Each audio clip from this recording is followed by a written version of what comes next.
Negara dengan iklim tropis seperti Indonesia ini sangat cocok untuk budidaya jamur tiram. Cara budidaya jamur tiram cukup mudah dan modalnya pun tidak begitu banyak.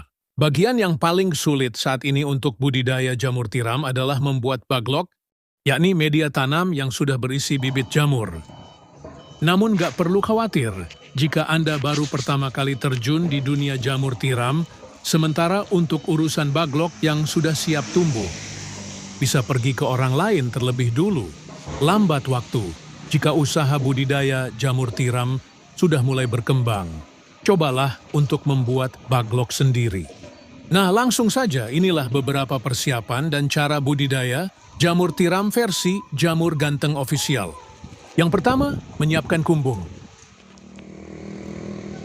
Kumbung ialah semacam rumah untuk jamur, yakni tempat untuk manaruk dan merawat baglok hingga tumbuh jamur siap panen. Di dalam kumbung tersebut terdapat rak yang bertingkat, biasanya terbuat dari kayu atau bambu, dindingnya bisa menggunakan papan atau paranet. Dan pada bagian atap menggunakan genteng, jangan menggunakan seng atau asbes yang mudah mendatangkan panas. Bagian lantai sebaiknya dibiarkan menggunakan tanah, agar saat terkena air mudah meresap.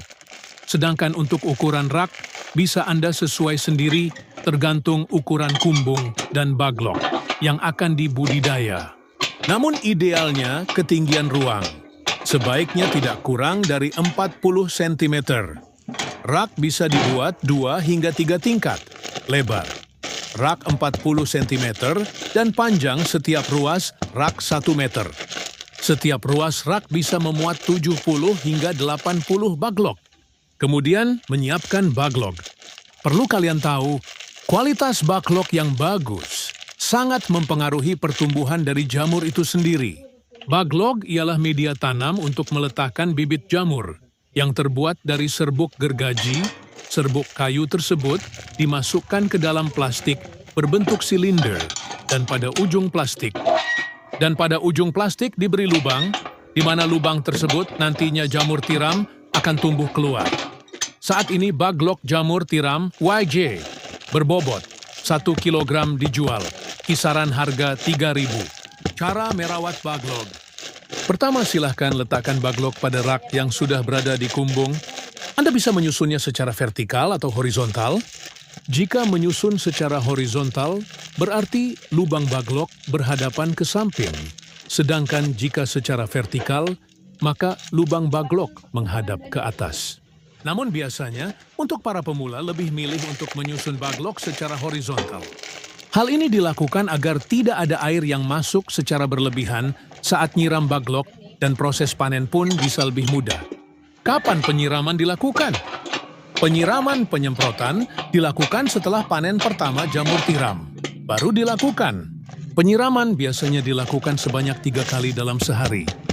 Lakukan penyiraman dengan sprayer atau sistem kabut frekuensi. Penyiraman 2-3 kali dalam sehari tergantung suhu dan kelembaban kumbung. Proses panen. Inilah proses YG terakhir, yakni panen budidaya jamur tiram. Bila baglok yang digunakan permukaannya telah tertutup sempurna dengan miselium, biasanya dalam waktu 1 hingga 2 minggu sejak pembukaan tutup baglok. Baglok yang memiliki bobot sekitar 1 kg akan menghasilkan jamur sebanyak 0,7 kg. Jamur akan tumbuh dan sudah bisa dipanen jika dirawat dengan baik dan benar. Baglok jamur bisa dipanen hingga 4-5 kali panen. Setelah itu, baglok dibuang atau bisa digunakan bahan ompos. Pemanenan dilakukan terhadap jamur yang telah mekar dan membesar tepatnya bila ujung-ujungnya telah terlihat meruncing. Bila masa panen lewat setengah hari saja, maka warnanya menjadi agak kuning kecoklatan. Bila sudah selesai itu, jamur cepat layu dan tidak tahan lama. Kemudian jarak panen pertama ke panen kedua berkisar 2 hingga 3 minggu. Semoga bermanfaat dan barokah. Amin, amin, amin. Monggo YJ minat mau usaha jamur tiram, bisa diorder baglok jamur tiramnya via 108 5259 352057 atau via Shopee, Yayan Mushroom, gratis, konsultasi seputar dunia perjamuran, tidak usah khawatir, takut gagal siap dibimbing sampai berhasil.